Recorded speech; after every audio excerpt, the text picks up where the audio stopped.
همه به ما گوش میدن. یکی بود یکی نبود. یه جنگلی بود که خیلی سرسبز و بزرگ بود و توش حیوانای جور و جوری هم زندگی میکردن. همه جور حیوانی توش بود. مثلا توش یه دونه چی بود؟ شما چی هستین آقا؟ کروکودیل. باشین بایستین ببینید.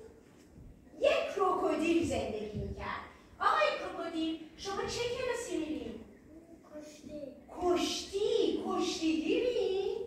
ببینم موضوعاتونو. پس فکر کنم قوی ترین حیوان این جنگلی. منم قوی تر از کروکودیل میشه یه فن کشتی تو برام اجرا کنی؟ میتونی یه فن کشتی تو برام اجرا کنی کروکودیل؟ پل بزنی؟ بله، کروکودیل جنگل ما بلد بود پل بزنه.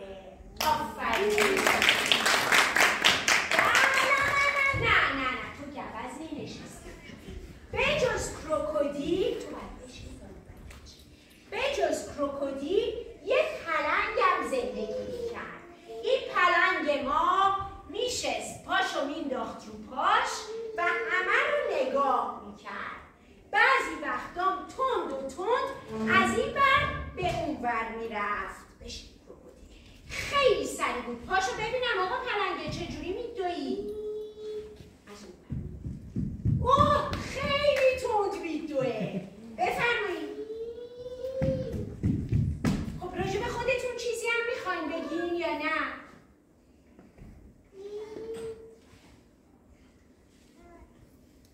من تندترین حیوانم و من تندترین گوزم.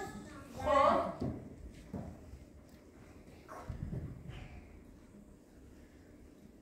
تندترین حیوانی؟ تندترین حیوانم. خب و مهربونم هستی؟ به بقیه کمک میکنی؟ بسیار عالی. اینم پلنگ ماست.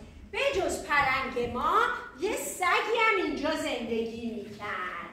این سگ ما پاشو ببین خیلی مهربون بود. چطوری را میرفتی سگ ما ببینی؟ خیلی بامزه بود این سگه. آقا سگه شما مهربونی با همه حیوانای این جنگل؟ بله. یه مورچه کوچولو هم بود. پاشو مورچه کوچولو.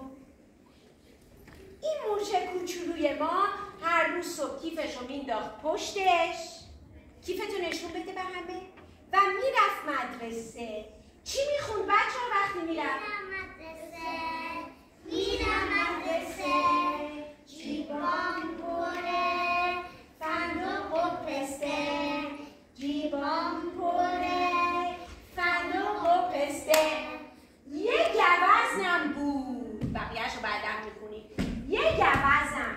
این گوزن ما دکتر جنگل بود. هر کی مریض میشد سراغ آقای دکتر گوز میرفت. من دیگه شاخمو نمیخوام. شاخ فکر کنین شاخ داره. عیبی نداره.